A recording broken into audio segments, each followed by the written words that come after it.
Niyabona nje mina ngichazela bafowethu, kunabantu abanethalente nje lokuqamba amanga. Uthola ukuthi indlela aqamba ngamanga akhe, amanga akhe akhanda umqondo, yabona.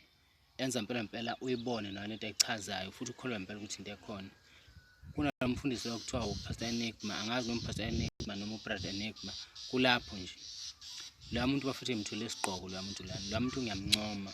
Lo muntu uyakwazi ukuhlanganisa amanga akhe ebe into ekhulekayo. Ebe into impela othi uyibuka ubone impela ukuthi lo muntu lo uqinisile.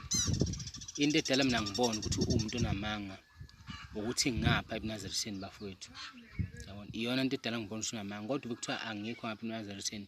Nambe ngiyokholelwa kula muntu loyana. Bengiyobona impela ukuthi uqinisile. Bengiyobona impela ukuthi uthunywe uJesu. Yabona.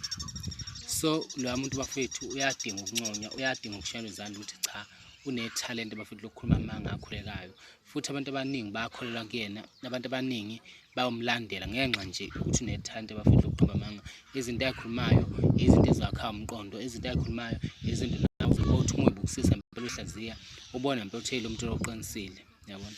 Kubiza umuntu ojulile, kubiza impela umuntu owaziyo ukuze ubone impela ukuthi lento ekhulunywa lo muntu into engekho.